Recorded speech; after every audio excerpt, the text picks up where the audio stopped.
రాన్ నారాయణ రాన్. ఈరోజు సమాజంలో మనిషి తన స్వభావాన్ని మార్చుకోవడం అత్యవసరం. అప్పుడు మాత్రమే భూమిపై అందరూ సమానంగా సౌహార్దంగా జీవించగలుగుతారు.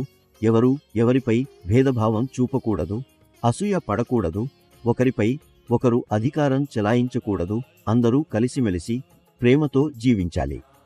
మనిషి ఒక్కసారైనా ఆలోచించడు, అతనికంటే అసలు తన సొంతం ఏముంది, ఏమి తెచ్చుకొని వచ్చాడు. ఈ లోకానికి అతనికొచ్చిన ప్రతిదీ అంతరిక్షం, ఆకాశం, ప్రకృతి నుంచే వచ్చింది. అతనికి నిజంగా సొంతమైనదేం ఉంది? ఏదైనా తిరిగి అడుగుతాడా? లేదా ఏదైనా చేయలేదని మనుషులకు ఓ రుణంగా పరిగణిస్తాడా? ప్రకృతి మనకు అన్నీ ఇచ్చింది, కానీ ప్రకృతి ఎప్పుడైనా మన చేత తిరిగి ఏదైనా అడిగిందా? సూర్యుడు, చంద్రుడు, ఆకాశం, గ్రహ నక్షత్రాలు మనకు ఎంతో ఇచ్చాయి, కానీ వారు ఎప్పుడైనా మళ్ళీ అడిగారా? లేదా మేము నీకు అన్నీ ఇచ్చాం అంటూ కృతజ్ఞతను ప్రదర్శించారా? మన ప్రవర్తన ద్వారానే భిన్నత్వం వస్తుంది, మనలను విడదీస్తుంది. మనము ఆకాశం, ప్రకృతి మొదలైన వాటి నుంచి నేర్చుకోవాలి. సూర్యుడు ఎప్పుడూ చెప్పడు, నేను నా కాంతిని ఈ జాతికే ఇస్తాను, లేదా ఈ మతం వారికైతే ఇవ్వను అని. ఆకాశం ఎప్పుడూ చెప్పదు, నేను జీవన్ ఇవ్వను అని. గ్రహ నక్షత్రాలు ఎప్పుడూ అంటవు, మేము మా శక్తిని ఇవ్వం అని. కేవలం మనిషే ఈ విధంగా ప్రవర్తిస్తూ ఉంటాడు. మనమందరం సూర్యుడు, ఆకాశం, గ్రహ నక్షత్రాలను ఆదర్శంగా తీసుకుని వారి వంటి ప్రవర్తనను అనుసరించాలి. అప్పుడు మాత్రమే భూమిపై ఉన్న మనుషుల మధ్య ప్రేమ, ఐక్యత పరిపూర్ణంగా కలుగుతుంది. ఆకాశం, ప్రకృతి, భూమి, శక్తి వీటన్నింటికీ మనము నిత్యం నమస్కారం చేయాలి. రాన్ నారాయణ రాన్ అనే మంత్రమును ఎప్పుడూ జపించాలి. ఎందుకంటే ఈ బీజ మంత్రంలోనే మొత్తం బ్రహ్మాండం ఉన్నది. ఆకాశం నుండి శక్తి ఏర్పడింది, ఆ శక్తితోనే ప్రకృతి నిర్మించబడింది.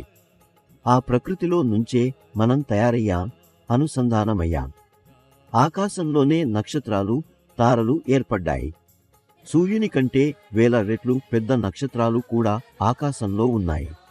సృష్టి ప్రారంభంలో అది అణువంత మాత్రమే ఉండేది. కానీ క్రమంగా అది విస్తరించసాగింది, మరింత విశాలమయ్యింది. ఈ భూమిపై సుమారు 800 కోట్ల మంది ఉన్నారు. అందరి శరీరము రాన్ నారాయణ రాన్ అనే మహాశక్తితోనే రూపొందింది. అందులో పంచభూతాలు భూమి, నీరు, అగ్ని, వాయువు, ఆకాశం సమాహితంగా ఉన్నాయి. అవి మనకు శక్తిని, వివేకాన్ని ప్రసాదిస్తాయి. అవే మన జీవితానికి సార్థకతను తెలుపుతాయి, జీవితాన్ని ఎలా జీవించాలో మనకు నేర్పుతాయి. సమాజంలో చాలా మంది జ్ఞానులు ఉన్నారు, కానీ వారు మూర్ఖుల్లా ప్రవర్తిస్తున్నారు.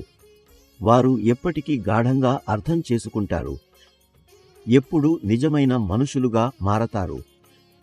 సూర్యుడి లేకుండా ఎవరైనా బతకగలరా? గాలి లేకుండా మనం బతికే అవకాశముందా? ఆక్సిజన్ లేకుండా బతికేయగలమా? ఇది అంతా సహజ సమతుల్యత వల్లనే జరుగుతుంది. పెరిగిన చెట్లు, మొక్కలు వాటికి విలువలేదా? కేవలం మనిషికే హక్కులున్నాయా? మనం చెట్ల నుండి పండ్లను కోస్తాము, పూలను కోస్తాము, వాటికి బాధ కలుగదు అనేలా అనుకుంటున్నామా? ఒక చెట్టు వచ్చి నీ తల మీద ఉండే వెంట్రుకలు తీయాలనుకుంటే, ఒక మొక్క వచ్చి మాకు నీ తల మీద అన్ని జుట్టు కావాలి అంటే, అప్పుడు నీ పరిస్థితి ఏమవుతుంది? నీకు పండు, పూలు కావాలంటే అడుగు కదా. ఎప్పుడైనా చెట్టు వద్ద నుండి మనిషి అడిగి తీసుకుంటాడా? ఇలాగే మనుషులపై ప్రవర్తిస్తే వారి పరిస్థితి ఎలా ఉంటుందో ఊహించుకోస్. కాబట్టి మనమందరం ఆత్మవిమర్శ చేసుకోవాలి. మన అంతర్మనాన్ని వినాలి, మన వివేకాన్ని అనుసరించాలి.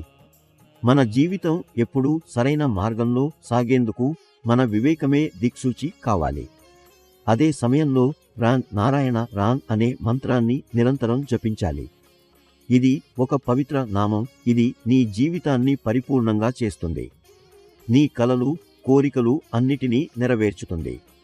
నీ ఆత్మను నీకే పరిచయం చేస్తుంది.